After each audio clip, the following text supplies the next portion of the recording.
एक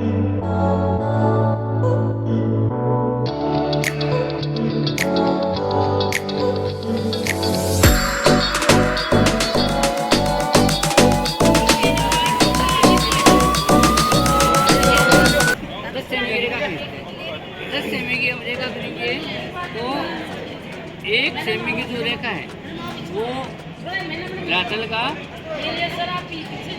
50 सेमी प्रतिशत करती है, तो 10 सेमी की रेखा 500 सेमी प्रतिशत करेगी। 500 सेमी प्रतिशत करने का अर्थ हुआ 5 मीटर। 5 सेमी बराबर 5 मीटर। इसका मतलब ये जो 10 सेमी की रेखा है इसके हम 2-2 सेमी के 5 टुकड़े करेंगे। 5 मीटर आया तो 5 टुकड़े, 10 मीटर आया तो 10 टुकड़े करेंगे। तो ये हम इसके करते हैं 5 मीटर। तो ये हो गया 1 2 3 4 और ये 5। अब इसका आ रहा है एक ये पुराना है, एक होगा लेकिन लगभग अपना लेवल मिलेगा, थोड़ा बहुत पेड़ पड़े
सामाजिक विज्ञान से मैं पोस्टेड हूँ।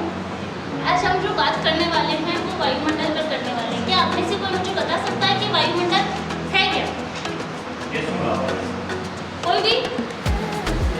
गैसीय आवरण एक ऐसा गैसीय आवरण है जो हमें दिखाई नहीं देता। क्या हम उस गैसीय आवरण को देख सकते हैं क्या? नहीं देख सकते ना। वो एक ऐसा गैसीय आवरण है जो कि हमें दिखाई नहीं देता है, जिसमें nitrogen, oxygen, carbon dioxide, argon आदि तरह की गैसें होती है। हम वायुमंडल को 5 मंडल के अंदर विभाजित करते हैं जो कि नीचे से ऊपर की ओर जाता है, जिसमें सबसे पहले शोभ मंडल, फिर संताप मंडल, फिर मध्य मंडल, फिर आयन मंडल और फिर सबसे जो बाहरी मंडल है वो कौन सा मंडल है? बहिर्मंडल। अब सबसे पहले जो बात करेंगे वो शोभ मंडल के बारे में करेंगे। सबसे पहला हमारा मंडल कौन सा है?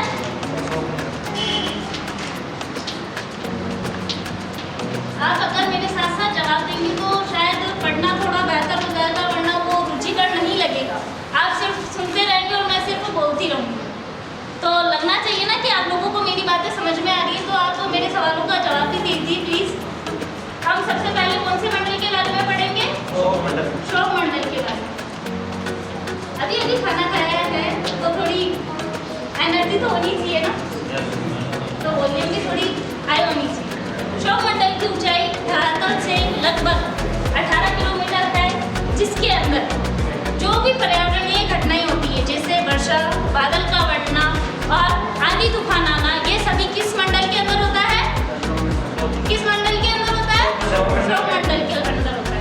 उसी के जस्ट ऊपर है संताप मंडल। संताप मंडल की ऊंचाई जो है वो कितनी है, कोई बता सकता है क्या? कोई भी नहीं है जिसे पता हो कि संताप मंडल की ऊंचाई कितनी है? 50 किलोमीटर।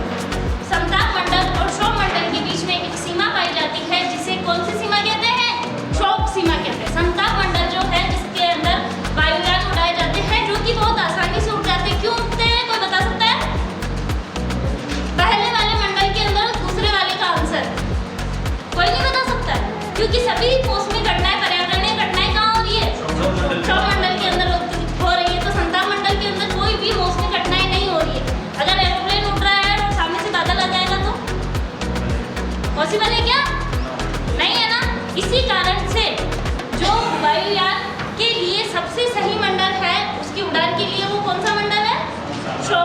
समताप मंडल। उसके बाद हम पढ़ेंगे मध्य मंडल। मध्य मंडल की ऊंचाई कोई बता सकता है? बताइए। 80 किलोमीटर। 80 किलोमीटर। मध्य मंडल की ऊंचाई है वो है 80 किलोमीटर। मध्य मंडल की ऊंचाई है वो है 80 किलोमीटर, जो सबसे ठंडा मंडल है और जहाँ पर उल्कापिंड नष्ट हो जाते हैं। सोचिए अगर मध्य मंडल ना हो तो हमारा क्या होगा? उल्कापिंड सीधे पृथ्वी पर आएंगे, जो जिससे हमें काफी सारी हानियां हो सकती है। उसके बाद हम पढ़ेंगे आयन मंडल के बारे में। आयन मंडल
करती।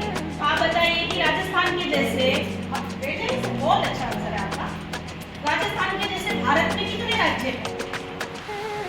यस गोपाल जी, आप बताइए। 28 राज्य। तो आज का हमारा विषय का टॉपिक ये रहेगा कि हम भारत के राज्य और राजधानियां पढ़ेंगे। तो हमारा प्रकरण रहेगा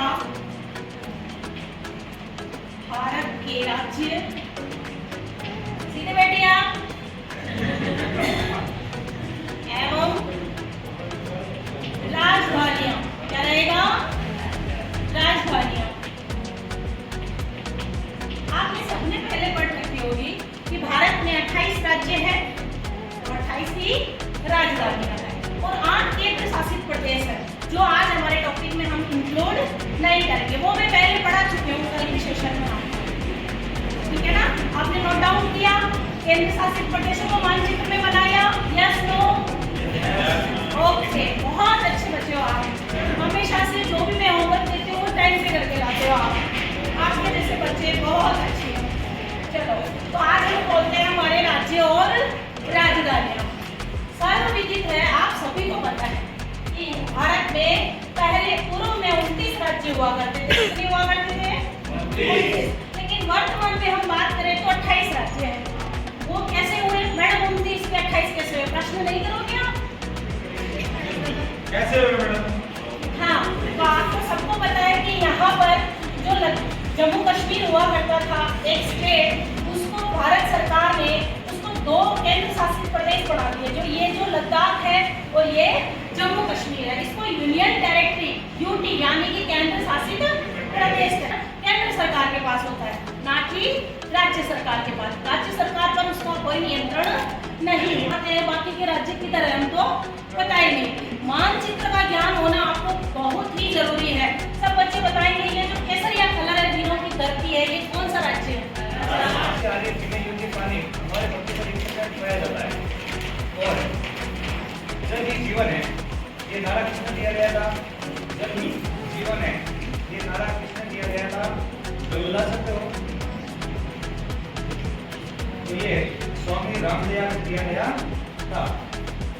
और जैसे कि रेलवे के अंदर जैसे विभिन्न प्रकार के जो कार्य करते हैं, स्नान करना होता है या बर्तनों का धुलाई होती है, तो हम क्या करते हैं कि जब नहाने के बाद में नल को चालू रखते हैं और वो जो पानी है वो व्यर्थ चला जाता है। या फिर जो स्नान करने जो पानी है उसको हम क्या करेंगे, नाली के माध्यम से पेड़ पौधों तक पहुंचाया जाता है। और गृह कार्य के अंदर जो कविता है कि पानी है कितना, पानी है कितना अनमोल, आओ जीने इसका मोल, प्यास की प्यास बुझाए और सबके लिए अमृत बनाए। जब भी उसको मनाया जाता है, पंचायत समिति के सदस्य हो उसका चुनाव करते हैं। ग्राम पंचायतों में जो प्रमुख होता है उसको हम सरपंच के नाम से जानते हैं।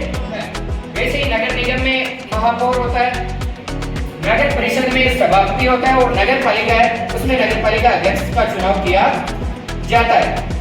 इस तरह से ये जो मिलकर है, ये हमारे जो स्थानीय स्तर है, इस पर जो शासन का संचालन है वह करते हैं। तो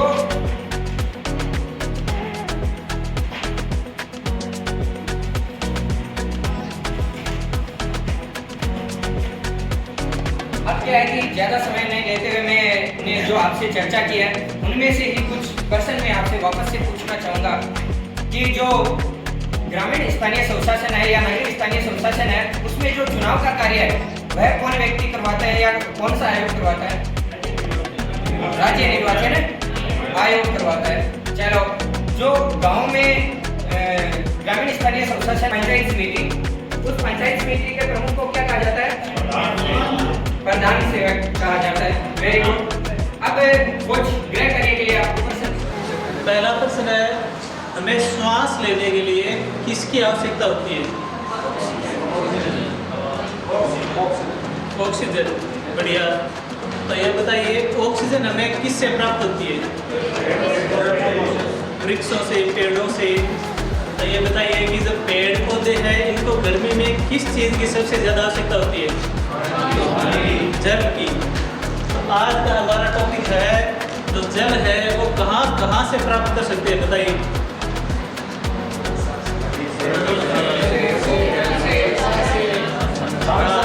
नदियाँ, झील, वर्षा, समुद्र। तो आज हम पढ़ेंगे भारत की प्रमुख नदियाँ।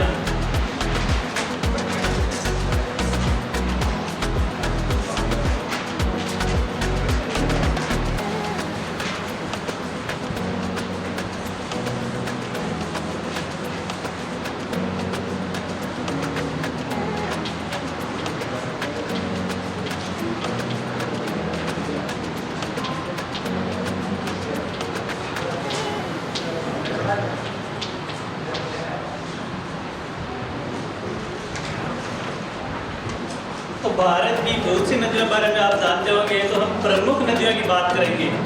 तो भारत की प्रमुख नदियां हैं, तो आप इस मैप में देख सकते हैं, ये भारत का मैप है और इसमें ये सारी प्रमुख नदियां दर्शाई हुई है। तो भारत की प्रमुख नदियों को मुख्यतः दो भागों में बांट सकते हैं, एक तो हिमालय नदी तंत्र, दूसरा प्रायद्वीपीय नदी तंत्र। तो ये देखो, आप देख रहे हैं ना, यहाँ पर ये जो पहाड़ी क्षेत्र है ऊपर का, ये हिमालय नदी तंत्र है, और नीचे का जो ग्रीन क्षेत्र है ये है प्रायद्वीपीय नदी तंत्र। तो हिमालय की ये जो ऊपरी वाला हिस्सा है हिमालय पर, तो यहाँ से तीन प्रमुख नदियाँ निकलती है, सिंधु, गंगा और ब्रह्मपुत्र। सिंधु नदी निकलती है यहाँ से, यहाँ पर एक झील है मानसरोवर झील, नाम सुना होगा आपने। तो ये झील है, इसके आसपास के क्षेत्र से ही प्रमुख नदियाँ निकलती है।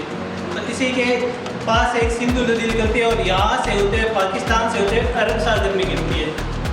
एक नदी है गंगा, जो भारत के उत्तराखंड से निकलती है और बहते हुए सीधी समुद्र में गिरती है, बंगाल की खाड़ी में। एक है इधर ब्रह्मपुत्र नदी, तो ब्रह्मपुत्र नदी यहाँ से होते पूरा चक्कर लगा करके इधर अरुणाचल प्रदेश में भारत प्रवेश करती है, और उसके पश्चात गंगा में मिल जाती है, कहाँ जाकर, बांग्लादेश में जाकर। तो ये हो गया प्रमुख नदियों का हिमालय नदी तंत्र। उसके बाद हम बात करते हैं प्रायद्वीपीय नदी तंत्र। प्रायद्वीपीय नदी तंत्र है यहाँ की एक सबसे बड़ी नदी है, जिसको हम बूढ़ी गंगा के नाम से भी जानते हैं। तो उसका नाम है गोदावरी नदी। तो देखो, आप इसमें देख सकते हैं, यहाँ से जो पश्चिमी घाट पर्वत श्रृंखला है, यहाँ से गोदावरी नदी निकलती है और आगे जा करके बंगाल की खाड़ी में गिर सकती है। तो इसमें बंगाल की खाड़ी में गिरने वाली प्रमुख नदियाँ गोदावरी, कृष्णा, कावेरी और महानदी है। और इधर अरब सागर है, इसमें गिरने वाली प्रमुख नदियाँ हैं राजस्थान से जाने वाली वाही नदी, साबरमती नदी, और एक नीचे है केरल में पेरियार नदी। ये इतनी प्रमुख नदियाँ हैं भारत की। तो आपसे एक प्रश्न है कि हमने भारत की प्रमुख नदियों के बारे में पढ़ा था, तो आपसे मैं पूछता हूँ कि सिंधु नदी है वो कहाँ से निकलती है? सर आप? मानसरोवर झील से।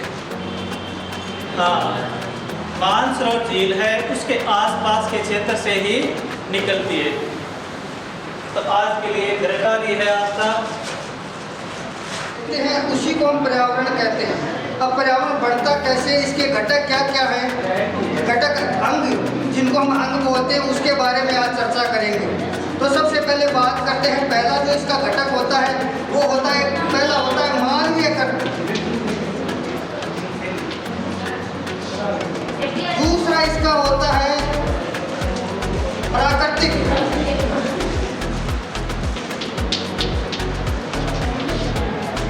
और तीसरा होता है मानव निर्मित।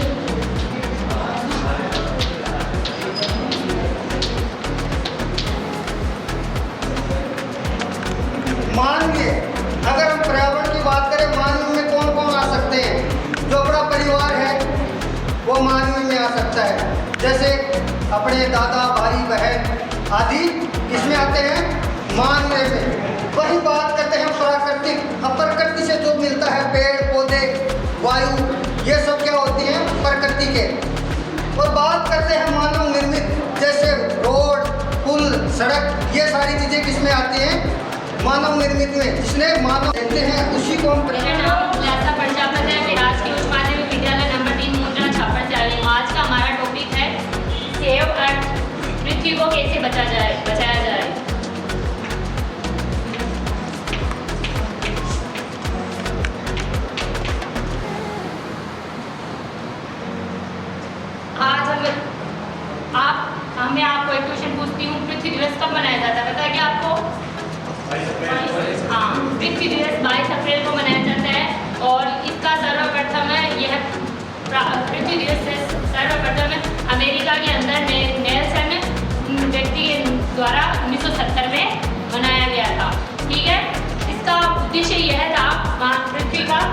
पृथ्वी दिवस बनाने का।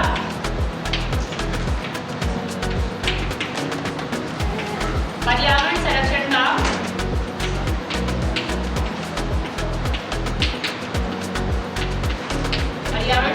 का समर्थन करना।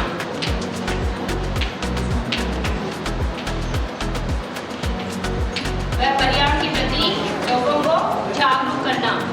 इसमें हम वायु प्रदूषण को रोकने के उपाय, वायु प्रदूषण को अपन रोकने के लिए और प्लास्टिक का उपयोग रोकने के लिए और नेचर के प्रति ध्यान देना, वृक्षारोपण करना, वनों की कटाई न करना और समुद्री जीवों का बचाव करना और उनकी पॉलीथीन वगैरह जो अपन कचरा डालते हैं वो नहीं डालना, इसके बारे में प्रेरित किया गया और लोगों को जागरूक किया गया है। तो भूगोल में हम पढ़ेंगे वायुमंडल की परतें। तो उससे पहले कुछ सवाल, पृथ्वी में जीवन किन 3 चीजों के कारण संभव है? सौर मंडल के सभी ग्रहों में पृथ्वी में जीवन किन चीजों के कारण संभव है? कोई बताएगा? किसके कारण? जल, थल और वायु।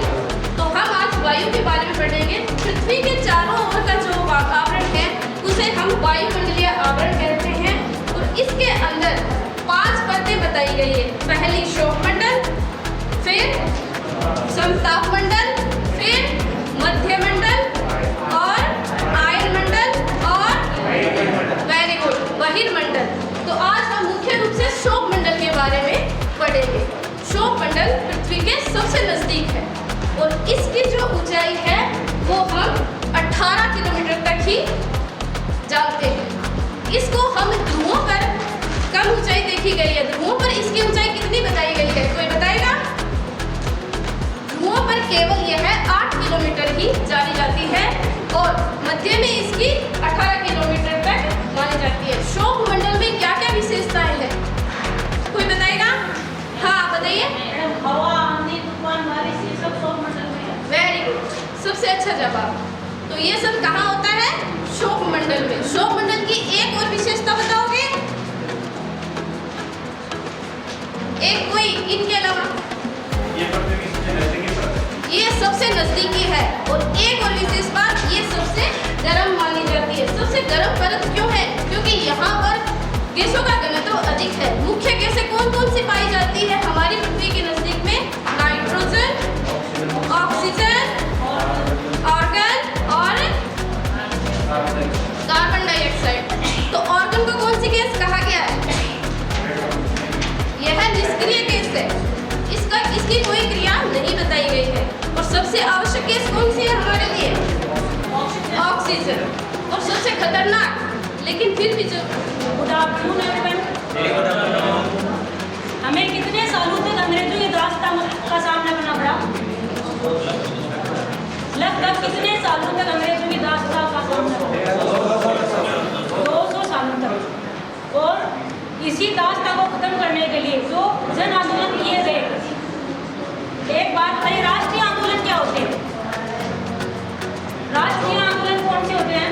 पूरे देश में एक साथ हाँ, जो जनहित के लिए जो आंदोलन पूरे देश में फैल जाए, ठीक है, लोगों के हित के लिए।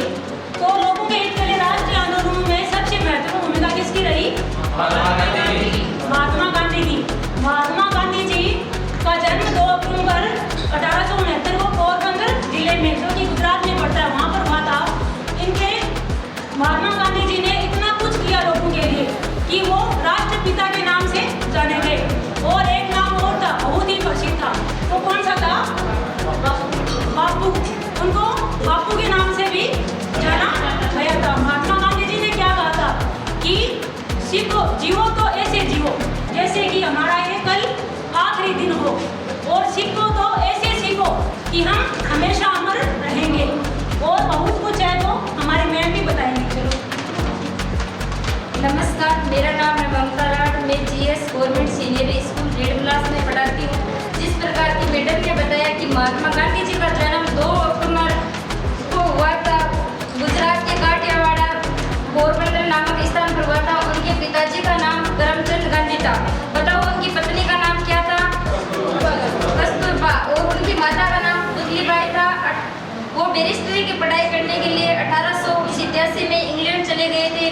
वापस दक्षिण अफ्रीका से आते समय उन्होंने एक पुस्तक लिखी थी, हिंद स्वराज पुस्तक लिखी थी।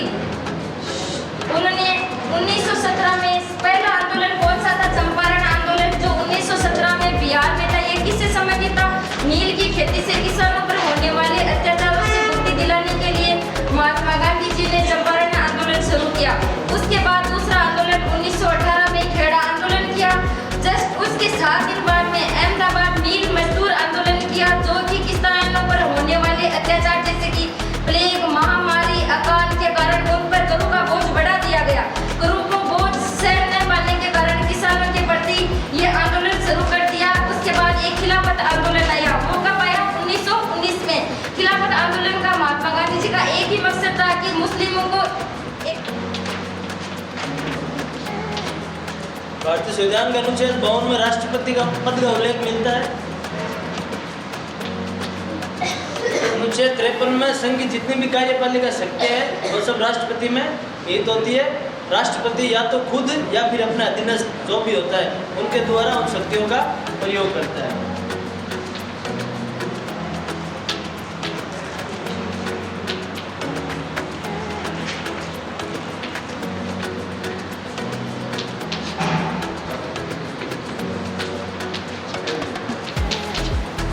अनुच्छेद 54 में राष्ट्रपति का निर्वाचक मंडल होता है। अनुच्छेद 55 में राष्ट्रपति के निर्वाचन की प्रक्रिया होती है। निर्वाचन मंडल में राज्यसभा और लोकसभा दोनों के सदस्य भाग लेते हैं। जो मनोनीत सदस्य होते हैं जिन्हें राष्ट्रपति मनोनीत करता है वो भाग नहीं लेते हैं। राज्य की जितनी भी विधानसभाएं हैं उनके सदस्य हैं वो सब राष्ट्रपति के निर्वाचन में भाग लेते हैं। एक विधान परिषद होता है, उसके सदस्य कभी भी निर्वाचन में भाग नहीं लेते।